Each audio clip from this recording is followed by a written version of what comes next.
So I want to do a little bit of a follow-up on my last video and a bit of a correction. See, I'm still reading this book by Silvio Gesell called The Natural Economic Order. Um, and some of the statements I made in, in my last video, I've kind of, after reading further in that book, I kind of realized where I might have been a little bit mistaken. Like I was talking about savings being sort of divorced from money, doing investment instead of savings, or buying up gold and things like that. What Gesell goes on to point out is that savings would continue to take place under the system. You deposit money in a bank, you get and you withdraw the money, you get that same amount of money back. It's not the same money because the bank has to keep the money moving, but it's like you lend someone a sack of potatoes. You don't expect the same sack of potatoes back from them, but you expect them because those potatoes are going to rot. Instead, you expect a different sack of potatoes later. So same thing with money. The money in the bank, you put money in the bank, you can expect to get the same money out. You're just not going to get interest on it. But what Silvio Gesell was saying about creating zero interest loans was basically had to do with the effect that the demurrage would have on wages. So he points that when money loses value, when it becomes sort of a hot potato, then as soon as a merchant sells his goods, he has to immediately go. He wants to get rid of the money, so he has to go and buy more, or spend in other ways like investment, or hiring workers. And so when when money is has to seek out goods in this way, or goods and services, essentially that means that there's greater demand for labor. So with greater demand for labor comes increased employment and increased wages, which means that workers are taking home more money every week, and putting in the bank, and therefore increasing their savings. So they save even without any interest. And then the banks, of course, have incentives to lend it out because the money loses value for them, and they still owe the workers back the amount they deposited. So so what do? They try to make loans, but the thing is, with the workers being paid more, there's less need for like consumer credit things like that. So so it becomes harder for the bank to make loans. So what they do, they reduce the interest rate on loans. You can't lend to someone at 3% interest. They lend at 2%, and then 1%, and finally 0% interest. And so that's how we fund new housing at cheap prices, and new business loans. It gives you incentive to lend out.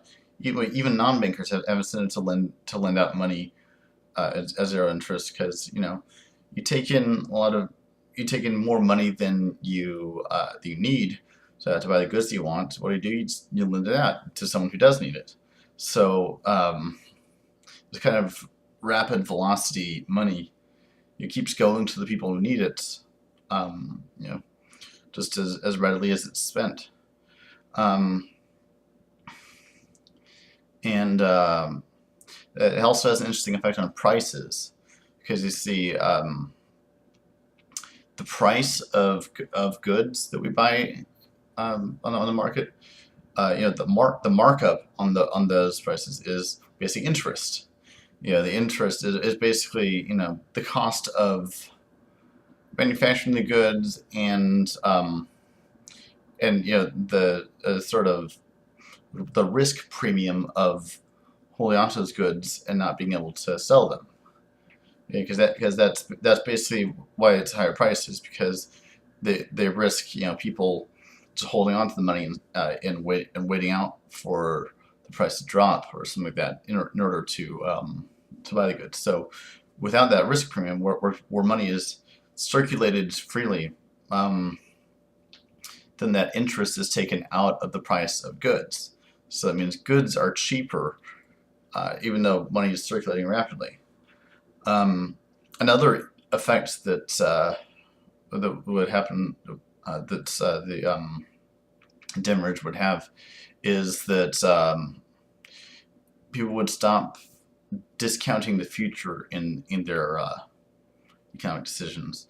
Like, under our current system, say, they have a forest, and you think it's better to cut it down right now and earn $1 million rather than maintain it and earn like $1,000 a year or something like that. Because that $1 million is better, because you'd rather have that $1 million now than $1,000 in perpetuity. So under the system of demurrage, that changes, and suddenly there's such thing as having too much money at once, and instead you just rather have money that keeps coming in and going out, so that you kind of close the loop and money doesn't leak out into these kind of savings. There's a really great lecture on this by Charles Eisenstein that I'm going to link in the low bar. But yeah, I guess, and going back to Silvio Gesell, the thing he is proposing as the way of enacting this demurrage is to apply a monthly stamp onto money, where the stamp is worth a certain percentage of the face value of the currency, so that so it becomes a hot potato. People don't want to apply the stamp. And as I mentioned, that's kind of inconvenient, but I think it's inconvenient even as for reasons other than just the cost. And I'd rather I'm fine with having the inconvenience of it costing money to hold on to, but I'd rather not have the inconvenience of having to go out and get a stamp every time I wait a month. So that's why I do want to see some sort of computerized version of what Gesell was advocating, because I think if we can accomplish the same thing with computers and make it so that money, whether it's in cash or in savings, it has a sort of 5% per annum cost to it, a negative 5% interest, then then we can achieve a society like this. And in addition to a system that taxes rent, we also get rid of usury. I think then we would have a productive economy, which is based around things that are of actual value to people. So I guess that's it for now. Peace.